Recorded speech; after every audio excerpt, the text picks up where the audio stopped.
Bonjour messieurs, dames, content de vous retrouver, mes amis, la famille et tout le monde. Comme je vous l'ai annoncé dernièrement, j'ai fait un blog, un nouveau blog. Et c'était pour vous annoncer mon nouveau blog qui s'intitule Conversation hypnotique. La conversation hypnotique. Beaucoup demandent qu'est-ce que c'est que ça. Ils comparent souvent avec l'hypnose conversationnelle. Alors ça n'a rien à voir. Cette conversation hypnotique, c'est simplement moi qui fais des efforts. C'est aucunement le client. Qu'est-ce que je fais dans cette conversation hypnotique? Comme son nom l'indique, je converse, j'échange. Je parle le plus souvent des troubles que les gens ils ont au fond d'eux et comment doit-on les résoudre. C'est tout simple, je demande à aucun client de se préparer mentalement ou quoi que ce soit, vous savez, ou se détendre parce que ça marche mieux et ça marchera toujours quand la personne elle vient vers vous sans savoir dans quoi elle est tombée. Ça, c'est la surprise totale. Ça implique de discuter le sujet qui blesse réellement. Pas les discussions, je suis pas contre, pas les discussions de la pluie, beau temps, la famille, c'est vrai que je suis pas contre, mais principalement, c'est vraiment ce qui nous trouble. Ce qui nous trouble, moi j'ai vraiment l'impression que les gens, et ça m'est déjà arrivé bien avant, et j'ai compris que le problème, quand il reste dans la tête, des fois il suffit qu'un un petit détail qui va à l'encontre de ce que vous pensez, de ce que vous avez contrôlé au co-caisse, reste dans votre tête et il grossit tellement que au bout d'un moment, vous avez l'impression que votre tête va exploser. Donc le but c'est de discuter dans le sujet qui me préoccupe bien sûr et d'aller chercher au plus profond de chacun la solution, solution de chacun.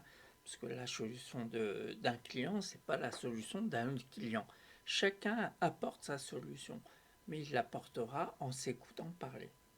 En s'écoutant parler, donc, bien entendu, la personne va parler principalement de ce qui le trouble, et il y aura un échange, bien entendu. Et moi, je vais essayer d'apporter un maximum de solutions. Bien entendu, je n'ai pas la solution. La solution, on la trouvera ensemble, le client et moi. Bien entendu, en parlant. Et il n'y a pas de limite. Bien entendu, on sait très bien que la conversation a un début, a une fin. Faut la laisser simplement se dérouler. Il n'y a pas de temps limite pour pas que le client il soit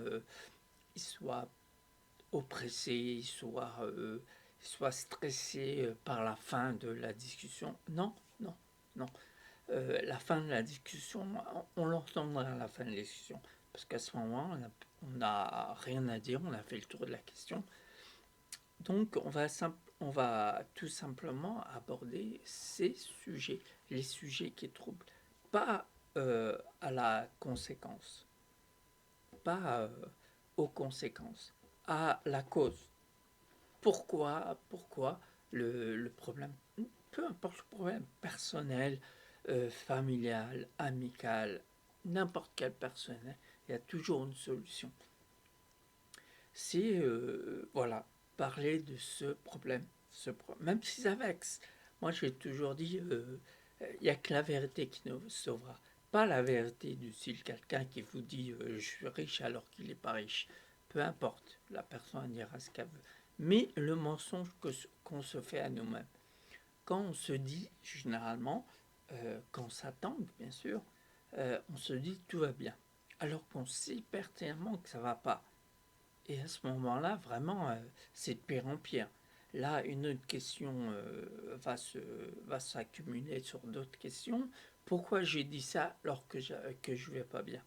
Alors que la simple des choses, c'est de discuter. Bien entendu, discuter pas avec le premier venu, bien sûr, que ça soit un ami, un frère, une sœur, le père, la mère, peu importe, ou un professionnel. Un professionnel, je me présente, Kalaké, et c'est simple. Je vais vous demander de me parler de ça, que vous soyez au cœur du sujet. Parce que une personne qui a un problème va le fuir. Automatiquement, il va le fuir. Moi, ce que je veux, c'est qu'il ne fuit pas son problème. Il accepte son problème pour qu'on puisse travailler. Et que aussi, et que, vous savez, je parle, je discute, j'échange. Donc j'apporte quelques solutions. Comme je l'ai dit précédemment, ce n'est pas les meilleures des solutions, mais c'est des solutions. À chacun de trouver sa propre solution par l'échange qu'on fait. Bien entendu, c'est pas compliqué.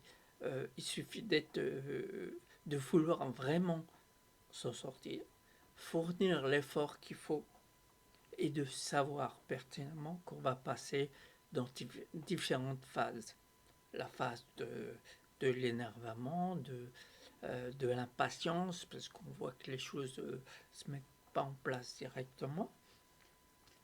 Mais comme je vous ai dit, il faut cette patience. Il faut cette patience pour comprendre les choses, pour déjà accepter les choses. Vous savez, des fois, on a l'impression de passer du temps à essayer de comprendre les choses. Tout simplement. Et quand cette phase sera finie, après, on pourra aller de mieux en mieux. Mais pour commencer, c'est l'acceptation. L'acceptation qui est une phase assez compliquée, assez longue. Quand je dis assez longue, le temps il est comment? Le temps il est aléatoire. Tout dépend de la motivation que vous mettez euh, et que vous allez mettre pour dénouer vos problèmes. Que ça soit passé, présent, mais surtout c'est du passé. Le passé qui nous laisse des traces et on a l'impression de pas avancer parce qu'on retient le passé. Pourtant, ce passé-là, on a besoin. C'est ce qui fait. C'est un des trois moments dans la vie qui nous aident à forger notre caractère, passé, présent et voir le futur. Je dis voir le futur parce qu'on ne le connaît pas encore, mais le futur il se crée avec ces éléments, le passé et le présent. Le passé, ça sert à nous forger le caractère, le présent à savoir ce qu'on veut plus et ce qu'on veut aussi, et aller droit au but, sans passer par les futilités, sans perdre de temps et tout et tout. Donc, messieurs, dames, voilà, je voulais apporter quelques petites précisions, parce que c'est vrai, il y a beaucoup de gens qui me disent mais la conversation hypnotique, j'ai jamais entendu la conversation hypnotique. Moi, j'ai commencé à y croire il y a très très longtemps, quand je me suis mis à. Quand je suis sorti de ma phase de timidité, bien entendu, toute mon enfance, toute mon adolescence, pardon, euh, s'est déroulée dans la timidité. On voit très bien ce que c'est la timidité, mais une timidité maladive. Vous savez, cette timidité, quand vous parlez, vous rougissez, vous savez plus où vous mettre, et vous avez envie de dire des trucs, mais tellement vous êtes timide, bah, vous perdez vos mots, vous dites n'importe quoi, vous dites des choses que c'est pas ce que vous voulez dire. Vous voyez, ceux qui le vivent actuellement, ils savent très bien ce que je dis. Quand je suis sorti de cette phase, euh, après j'ai eu besoin de parler, besoin de libérer tout ce que j'ai retenu en moi.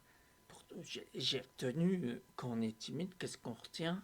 On retient souvent, comment je veux dire, on écoute beaucoup et on observe beaucoup. Et en fin de compte, euh, ce temps, il m'a servi d'accepter ma timidité. Et quand je l'ai accepté après, j'ai pu faire plein de choses. J'ai pas suivi de formation, rien du tout de tout ça. C'est la vie qui m'a pris, c'est ma timidité qui m'a pris. J'ai su m'arrêter au bon moment pour comprendre les choses, pas rentrer dans des émotions qui me coupent les jambes, vous savez, comme la tristesse, comme la colère ou quoi que ce soit. À ces moments que j'ai passé comme tout le monde, j'ai su m'arrêter et m'expliquer pourquoi du comment. Et quand j'ai su m'expliquer le pourquoi du comment, je pouvais expliquer aux gens. Pas expliquer, leur dire tu fais ça, tu fais ça, tu fais ça. Non, j'impose pas. J'explique simplement mon cas. Vous l'avez remarqué depuis que je fais des vidéos, que ma voix reste toujours la même. À n'importe quel moment, elle reste la même. Et c'est à moi de gérer ma voix pour faire passer les émotions qu'il faut pour faire progresser le client, pour accepter son état d'esprit, pour voir, pour qu'il voie par lui-même, parce qu'à force que les gens parlent, s'aperçoivent par eux-mêmes qu'ils ont un état d'esprit pas très adéquat par rapport à la société. Donc ils vont pouvoir le modifier par eux-mêmes, modifier pour qu'ils puissent continuer où qu'ils veulent aller. Et croyez-moi, messieurs, dames, quand vous saurez, pour la plupart, hein, bien sûr, il y en a qui savent gérer leurs émotions, vous savez, quand vous saurez, mais vraiment, euh, gérer vos émotions, vous pourrez tout faire. Vous saurez quand où mettre les émotions qu'il faut pour obtenir ce que vous voulez. Le secret, c'est ça. Gérer ses émotions. Bientôt, on est tous passés, je suis comme vous, on est tous passés par la tristesse, la colère, la rupture, l'abandon, on est tous passés par là. Mais le tout, c'est de se l'expliquer, excusez-moi, et de faire avec. Parce que les choses qu'on n'a pas maîtrisées, on les accepte. Comme le passé, par exemple, on a eu beaucoup de moments qu'on a passés, qu'on n'a pas acceptés. Et après, on s'aperçoit, pour la personne qui veut se concentrer sur lui, bien sûr, on s'aperçoit que le fait de ne pas contrôler, d'accepter les choses, eh ben, on va bien après. On va bien. Le principal, c'est d'aller bien, pas d'accumuler les choses. Vous voyez, la plupart d'entre nous, on accumule tellement de choses que après on est dépassé par les événements. Après on arrive à des addictions pour oublier notre état d'esprit, le moment qui nous a forgé cet état d'esprit qu'on n'aime pas, qui nous empêche d'avancer.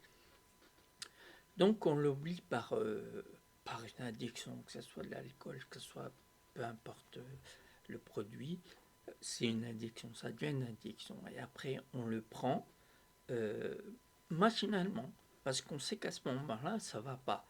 Il y a quelque chose qu'il faut régler. Donc, moi, ma méthode, c'est ça. C'est la vérité. La vérité de vous-même, avec vous. Pas la vérité. Parce que vous verrez que le fait que vous dites pas la vérité à un ami ou quoi que ce soit, vous savez que vous dites pas la vérité. À partir de ce moment-là, il y a un trouble qui se crée. Donc le mieux, c'est de dire ce qui ne va pas pour comprendre ce pourquoi ça ne va pas et l'arranger tout seul. Après, vous aurez besoin de personne. Bien sûr, vous allez mettre du temps pour atténuer vos douleurs du passé ou quoi que ce soit. Vous allez mettre du temps, mais ce temps, il ne sera jamais perdu. Le temps que vous allez estimer perdre, vous allez gagner, mais en multiplié par je ne sais pas combien. Vous allez être heureux dans votre vie. Il précise bien, être bien dans sa vie, c'est pas systématiquement avoir de beau matériel, comme la belle maison, la belle voiture, etc. Avoir un travail qui paye bien et tout. C'est pas ça. Avant tout, être bien, c'est être bien avec le minimum, de se contenter du minimum, d'être respectueux avec tout le monde, d'être poli avec tout le monde. Et si vous faites tout ça, vous allez voir que votre vie elle est agréable. moins vous offusquez les gens, mieux vous serez. Vous savez, si à chaque fois vous passez quelque part, vous imposez ce que vous avez envie d'imposer, vous allez voir que vous allez créer des frustrations, des colères, ou même des jalousies. Donc le mieux, c'est de faire ce que vous voulez, dites ce que vous voulez, mais d'une façon modérée, pour faire passer le message à n'importe qui. Donc j'ai remarqué ça, tout ça depuis longtemps, depuis très très longtemps, depuis, je dirais pas depuis mon berceau, parce que je savais pas, depuis par la suite, quand j'ai compris la vie par rapport à ma timidité. C'est quand on est timide, c'est vrai que on voit la vie, mais d'un autre angle, mais un autre angle bizarre. Et depuis, ben, je vais à contresens. J'ai mes propres idées. Euh, ça ne veut pas dire que j'accepte pas les idées des autres. Mais accepter, ça ne veut pas dire, comment je veux dire, adhérer. Ça veut simplement dire que j'accepte, j'ai l'état d'esprit assez ouvert pour accepter celle des autres. Comme ça, quand vous faites, vous fonctionnez comme ça, je pense que vous passez partout. Et j'avais peur de parler avec du monde, minimum une personne, deux personnes. J'avais peur, j'étais timide. Il fallait que je me débarrasse de cette phase aussi, d'aller au-delà de mes peurs. Donc je me suis mis à parler avec, avec une personne, ensuite deux personnes, ensuite trois. Ensuite, vous savez, des fois qu'on a des réunions de famille, ou même entre copains, quand vous voulez faire passer une idée ou une opinion ou quoi que ce soit, eh ben vous vous levez, vous donnez un coup de pied dans le derrière et vous dites ce que vous avez à dire. C'est vrai que à ce moment-là, quand c'est la première fois, vous, vous ressentez, vous avez des sueurs froides, vous ressentez la honte. Je sais pas, c'est la honte. C'est pas une honte, mais c'est voilà, on se dit qu'est-ce que pense l'autre et tout, mais c'est pas le fait que l'autre y pense. Le but c'est de dire ce que vous pensez pour que vous puissiez que les gens puissent comprendre ce que vous c'est quoi vos attentes. Donc voilà, fallait que je fasse je fais face à tout ça, aller à l'encontre, me booster, c'était très très très dur. Et c'est pour ça que maintenant, comme je suis capable de gérer mes émotions, parler avec du monde, que ce soit une personne ou plusieurs personnes, ça ne me dérange pas. Maintenant, je suis capable de diffuser ma manière de faire. Ma manière de faire qui est, comme je vous l'ai dit, la conversation hypnotique. Si vous écoutez bien, si vous ouvrez bien vos oreilles, vous saurez que ma voix, elle est toujours toujours la même fréquence. Et cette fréquence, j'ai remarqué tout au long des années, c'est une fréquence que les gens, ils vous écoutent, mais en même temps qu'ils vous écoutent, ça s'imprègne. Vous savez, c'est même, même 6 mois, un an après, la personne qui vous voit, il se rappellera de ce que j'ai dit. Vous savez, tout vient de la voix, tout vient de ce que vous dégagez. Bien sûr, le fait de venir en aide aux gens, ça implique que je me suis mis en phase avec moi-même. Bien sûr, on a tous des côtés négatifs, des côtés positifs, mais le tout, c'est, moi j'accepte tout ça. Le tout, c'est de gérer et d'accepter que vous êtes imparfait. Parce que si je serais parfait, je serais pas là, je crois pas.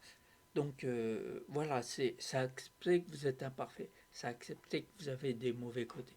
Enfin, quand j'ai mauvais côté, moi j'ai l'impression que j'ai des côtés assez bruts. Non, mais même mes mauvais côtés, ils sont pas, ils sont pas bruts de pommes.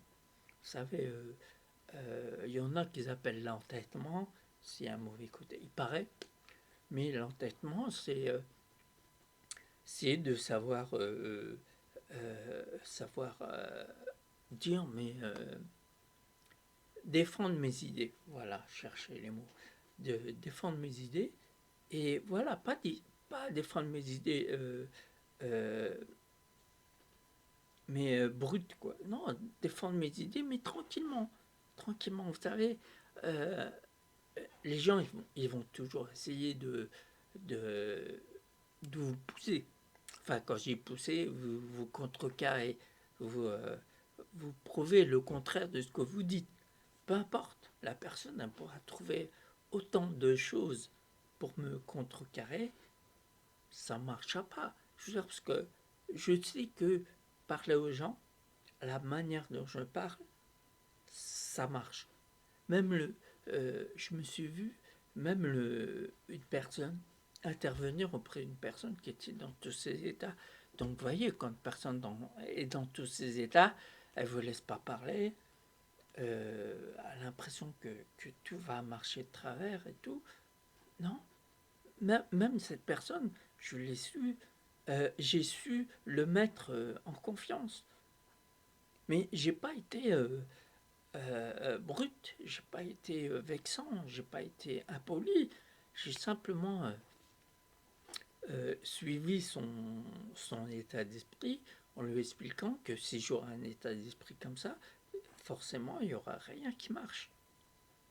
Et en expliquant, en ayant une explication, en ayant une conversation, un échange constructif, bien sûr, et ben ça marche. Ça marche. Il suffit simplement que la personne comprenne ce que je dis, sans employer des mots assez, comment je pourrais dire, assez difficiles. C'est des mots à la portée de tout le monde comprend, même le petit garçon, la petite fille va me comprendre. Et puis voilà, tout simplement. Et en même temps que je parle, comment, je diffuse l'émotion qu'il faut. Bien sûr, l'émotion, c'est la plus apaisante possible, ce plus imposante possible pour que tout se passe bien. Vous savez, quand vous êtes quelque part et vous entendez un rythme, par exemple le rythme d'un marteau qui tambourine sans cesse, avec le rythme du marteau, vous allez être agacé. Franchement, franchement, vous allez être agacé, vous allez vous énerver parce qu'il y a un rythme de marteau qui est trop excessif, qui est trop agaçant. Donc la voix, c'est pareil. Si vous parlez d'une voix trop agaçante, il n'y a personne qui écoute. Par contre, si vous parlez d'une voix apaisante, d'une voix douce, eh ben, on a tendance à vous écouter, à tendre l'oreille pour savoir ce que vous dites. Parce que ma voix, elle n'ira pas plus haute que ça. Ça sert à rien, ça nous épuise. Vous savez, quand la personne en colère, la personne en colère, elle impose ses idées parce qu'elle voit que tout part en sucette, il n'y a rien qui marche, mais elle veut imposer ses idées. Donc le but, c'est pas d'imposer ses idées, c'est de les dire tranquillement pour que ça passe. Tout simplement, tout simplement. J'ai pas d'outil précis pour ça, il n'y a rien. C'est ma voix, c'est moi avec moi. Partout que je vais, euh, bah c'est moi. C'est pas comme, par exemple, un ouvrier. Quand il va dans l'usine, c'est l'ouvrier. Quand on rentre chez lui, c'est le papa ou la maman. Vous savez que moi, je suis coach et bien-être intérieur depuis le matin que je me lève jusqu'au soir que je me couche. Quoi. C'est tout. Je vis conversation hypnotique. Je respire conversation hypnotique. C'est une passion. Moi, je veux que. C'est un bien grand mot quand même. Je veux. Mais je voudrais que mes compatriotes, êtres humains, bien sûr, même qui dit que ça marche pas avec les animaux. J'ai pas essayé, mais ça pourrait marcher avec les animaux. Mais je voudrais que mes compatriotes soient bien, soient bien. J'ai toujours voulu ça depuis toujours bien sûr en constatant depuis des années que vite fait, les gens rentrent dans l'énervement, dans la frustration, dans la colère. Et toutes les émotions comme ça qui nous flinguent la vie, quoi. Donc moi j'ai décidé, comme je vais à contresens, bien entendu, mes méthodes, ben, ça plaît ou ça plaît pas, peu importe, c'est ma méthode. Il y en a toujours, mais j'ai toujours, il y en a toujours, et puis peu importe, qui veulent me contrecarrer. Oui, mais t'as pas de formation. Oui, mais la vie, c'est la plus grande école du monde qui nous forme, qui nous met devant nous des situations pour qu'on comprenne d'autres. Parce que nous, euh, on veut des trucs absolument, mais on veut pas comprendre les choses. On veut les choses absolument. Donc la vie nous met des trucs en face de nous pour qu'on comprenne c'est la bonne manière ou la mauvaise manière. Mais généralement, c'est quand c'est la mauvaise manière, elle vous met des situations pour que vous puissiez comprendre. La plupart du temps, les gens ils veulent pas comprendre, ils veulent tête baissée, ils continuent malgré ce que ça va pas, ils continuent, mais ils se posent pas la question comment je pourrais m'améliorer pour avancer. Voilà, c'est ce moment-là que je vous demande tous et toutes de, de, de vous mettre dans la tête quand il y a des moments où vraiment vous n'arrivez plus à avancer. Là, la conversation hypnotique, elle peut aider. Elle peut aider. Voilà, des fois, en attendant, j'imagine encore cette, euh, cette situation. Vous savez, des fois, la situation, on l'imagine comme un mur en béton armé. Et on a tendance toujours à vouloir le pousser. Vous savez, dans la vie, on peut plus avancer, on stagne, on se dit, mais, enfin, il y en a qui ne se le disent pas. Bah, à ce moment-là, le mur en béton armé, il se crée et vous le poussez. Alors qu'il y a beaucoup de solutions pour éviter de le pousser.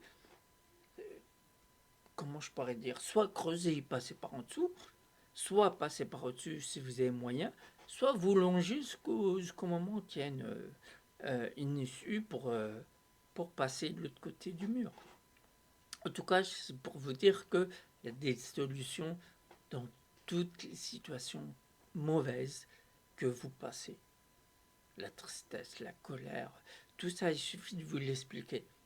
De se poser un instant et de se l'expliquer. Il faut l'expliquer, il faut expliquer les choses.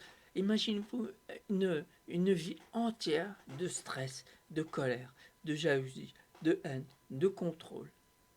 Vous imaginez, au bout du compte, la personne qui vit avec une vie, avec tout ce que je vous ai cité à l'instant, comment elle va finir sa vie? Elle va finir sa vie dans un lit, elle peut plus. Tellement avec la haine, le stress, elle s'est cramé un truc à l'intérieur, il n'y a plus rien qui fonctionne. Voilà, le moindre effort, bah, c'est un supplice.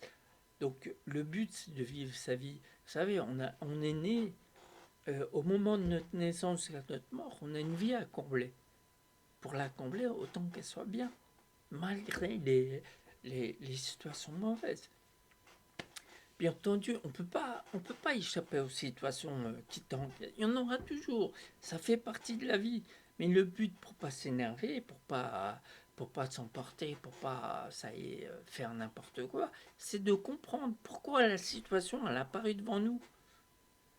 Qu'est-ce qu'on a fait pour que cette situation elle apparaisse devant nous et à partir de là se modifier. C'est simple comme bon, enfin c'est simple. Il y a, il y a un temps à passer pour assimiler tout ça, pour comprendre tout ça.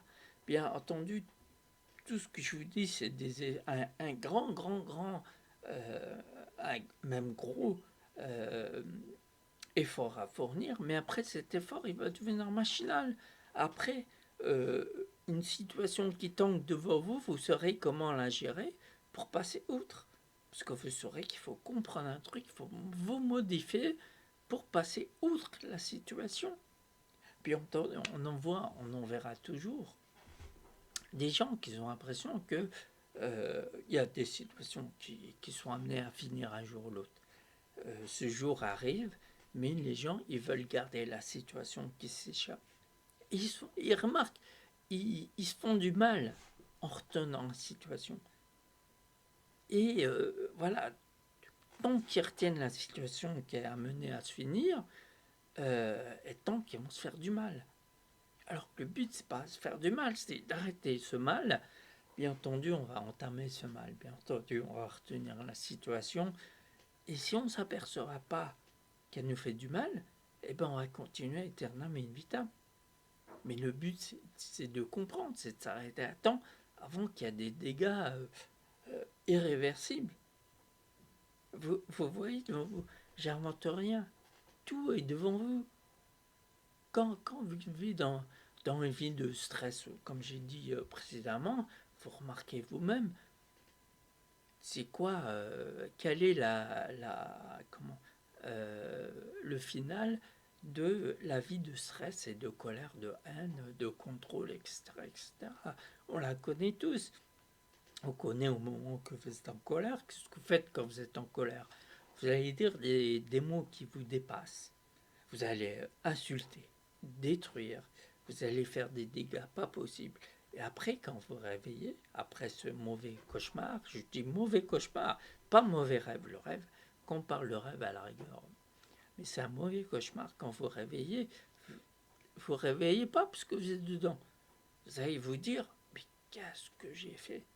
Et des fois, il est peut-être trop tard. Des fois, il y en a même qui viennent avec cette colère à divorcer, à être séparés, à être coupés des amis, de la famille. Et, ouais, après vous, comment je veux dire, vous perdez votre travail, donc vous perdez tout, la maison, la voiture, tout ce que vous avez du mal euh, à, à avoir dans de bonnes conditions. Bien sûr que dans la vie on se bat, bien sûr. Moi j'appelle pas ça une bataille. J'appelle ça, vous savez, comme quand vous essayez, enfin, pour ma part, quand j'essaye d'obtenir un truc et j'arrive pas, je me pose directement la question, qu'est-ce que j'ai pas fait pour pas avoir ce que j'ai envie. Donc à partir de là, je mettrai du temps, c'est pas grave, à me modifier. Et au final, j'aurai ce que j'ai toujours voulu avoir. Peut-être pas la chose que je veux avoir, mais je m'approche de plus en plus. C'est ça la vie. Non, on sait comment l'être humain en général, il s'est mis en tête le temps, c'est de l'argent. Dites-moi qui c'est qui a créé cette expression le temps, c'est de l'argent. Donc, en fin de compte, tout le monde se met à courir pour rien. Courir, courir, courir, courir. Au bout d'un moment, il ne sait même plus pourquoi il court. Si on lui pose la question pourquoi tu cours, il veut dire parce que l'autre il court. Il n'y a même plus de sens pourquoi on court. Pourquoi? Vous savez, la vie, elle est tellement précieuse que moi, en tout, pour ma part, je ferai tout pour la garder. Je me modifierai pour la garder. Je j'essaierai pas, franchement, c'est pas dans mon état d'esprit de adhérer à quelque chose qui n'est pas moi. Vous l'avez remarqué par vous-même, je pense. Dès que vous essayez d'adhérer à un truc pour faire plaisir ou quoi que ce soit, vous remarquez que c'est pas vous. Au bout d'un moment, puisque la personne qui vous a, comment je veux dire, embarqué dans cette direction, elle a tellement su vous manipuler que vous êtes rentré dedans et beaucoup plus tard, vous avez remarqué que ça ne vous convient pas. Mais des fois, c'est beaucoup plus tard.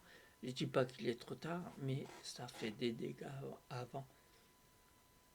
Donc, c'est bien pour ça euh, que la vie, elle est précieuse. La vie, elle vaut le coup d'être vécue. Euh, et tout son ensemble, les bons, les mauvais moments, ça va ensemble.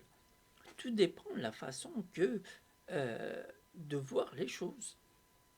Vous n'êtes pas obligé de voir forcément toujours négatif, négatif, négatif. Enfin, vous allez remarquer, quand vous êtes avec une personne dépressive, négative, enfin, vous voyez ce que je veux dire, eh ben, elle vous épuise.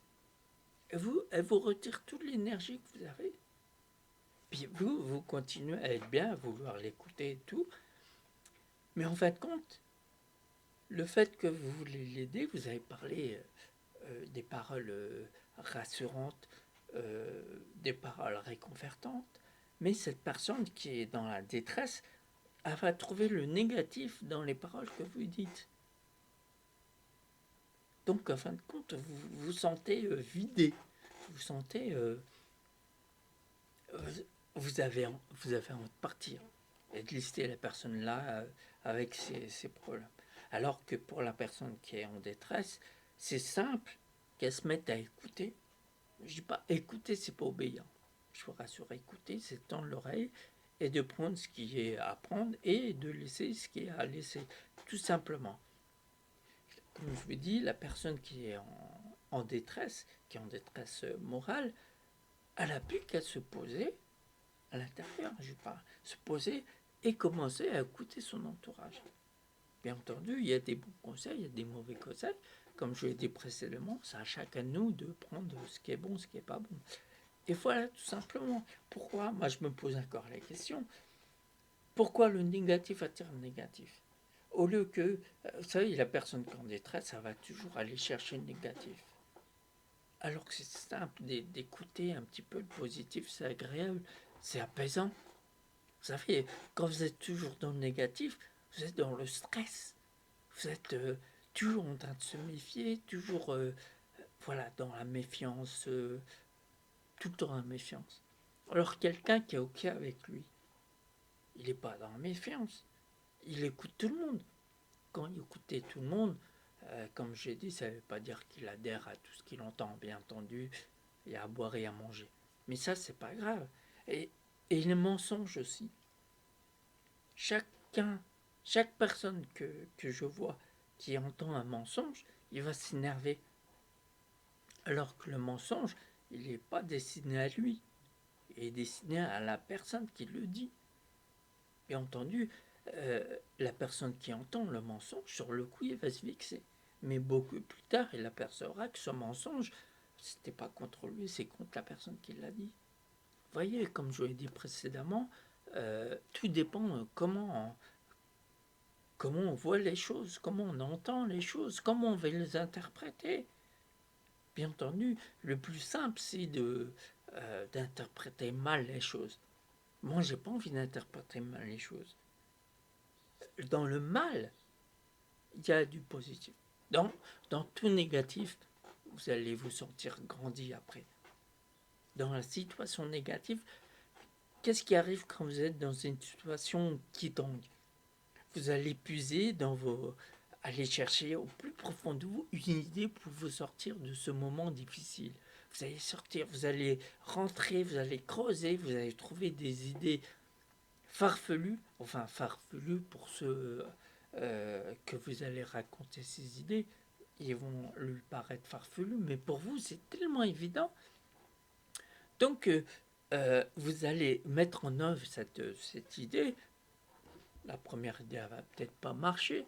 Deuxième idée, peut-être pas. Troisième, vous allez voir une lueur de quelque chose. Donc vous allez creuser dans ce chemin-là d'idées et vous allez dire, bah, cette idée que j'ai trouvée pour me sortir, pour commencer à me sortir, elle est farfelue. Les autres, ils l'aperçoivent comme farfelue, mais pour moi, c'est évident. Donc à partir de ce moment-là, vous allez commencer à rouler à contresens. Mais je parle spirituellement, hein, pas véritablement en voiture contresens. Vous allez commencer à avoir des idées à contresens. Vous allez découvrir que ces idées qui semblent farfelues, pour vous, c'est pas farfelu. Et vous aurez votre opinion sur toute chose. Elle va aller à contresens, mais c'est votre idée. C'est à vous appartient. Comme je dis régulièrement, moi j'aime mieux avoir tort tout seul que raison à plusieurs. Parce que la raison à plusieurs, des fois, ça casse des choses. Quand plusieurs personnes disent la même chose, bah, au bout d'un moment, on s'aperçoit que voilà, c'est pas tellement la vérité. Donc voilà tout l'effort que je demande à faire.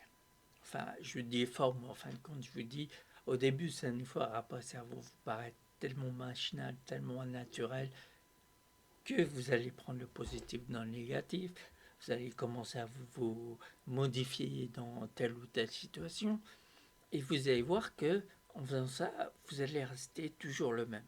toujours la même personne calme, sereine, qui, voilà, qui voit les choses d'un angle, du plus bel angle du monde, vous voyez.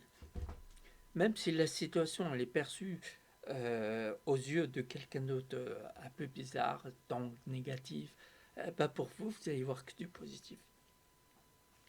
Donc c'est tout ce que je vous ai raconté là, que je veux diffuser autour de moi. C'est vrai que c'est inconnu, la conversation hypnotique. Je vous avoue, c'est moi qui l'a inventé. Enfin, inventé, non. Il y avait comment ça s'appelle, l'hypnose conversationnelle, mais ça me parlait pas. Ça me parlait pas, parce que l'hypnose conversationnelle, c'est toute une autre technique. Alors que moi, non, la technique, c'est moi qui la diffuse par moi-même. Aucunement, la personne va faire quelque chose. Et non, il n'y a que moi. Il n'y a que moi. Donc, c'est moi je gère mes émotions, je gère mes paroles, ma voix, tout pour, pour obtenir celle qui convient au client qui vient me voir. C'est tout simple, c'est simple, comment je pourrais dire. Pour moi, en tout cas, c'est pas question de retardisme et tout. Les gens qui vont, euh, qui vont dire que c'est du vantardisme ou quoi que ce soit, c'est pas grave. Qui d'autre va vanter? Qui d'autre va mettre sur un pédestal ce que je sais faire? Il n'y a que moi qui sais faire. Mais à partir de là, c'est pas de la vantardise, c'est de la passion. Moi, j'appelle ça de la passion. Donc, messieurs, mesdames, c'est tout simplement ça. Moi, je vous conseille franchement de, de venir voir, de venir écouter, de venir me confier vos troubles, vos, vos addictions, quelle que soit la chose qui vous trouble. Et vous verrez que c'est tellement simple que vous allez vous dire, mais j'aurais dû y penser depuis longtemps. Bah oui, mais avant, vous ne me connaissiez pas. Et là, je fais en sorte d'être connu, en France du moins. Après, on ne sait pas.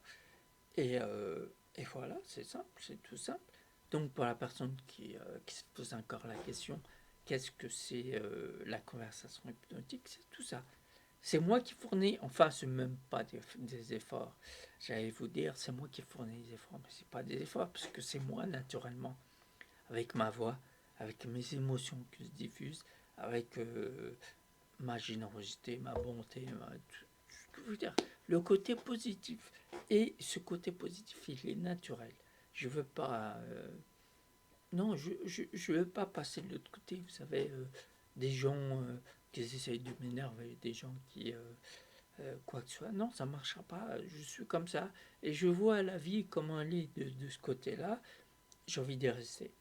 Pourtant, c'est la même vie que les gens qui vivent mal, qui vivent dans le stress, dans la colère. C'est la même vie. Sauf c'est la façon de percevoir la vie, comment elle est. Pour moi, l'herbe, elle est toujours verte. Partout que je fais verte. Il y en a d'autres qui vont la voir fanée, d'autres, voilà, la sécheresse, c'est tout. Non, voilà. Donc, messieurs, dames, je vous dis merci beaucoup de votre écoute. Je vais diffuser cette vidéo dans tous les sites que je connais. Et j'espère que vous allez venir me voir pour au moins tester une fois dans votre vie la conversation hypnotique. Je vous dis, prenez soin de vous, passez une bonne journée ou une bonne soirée et à très vite. Au revoir.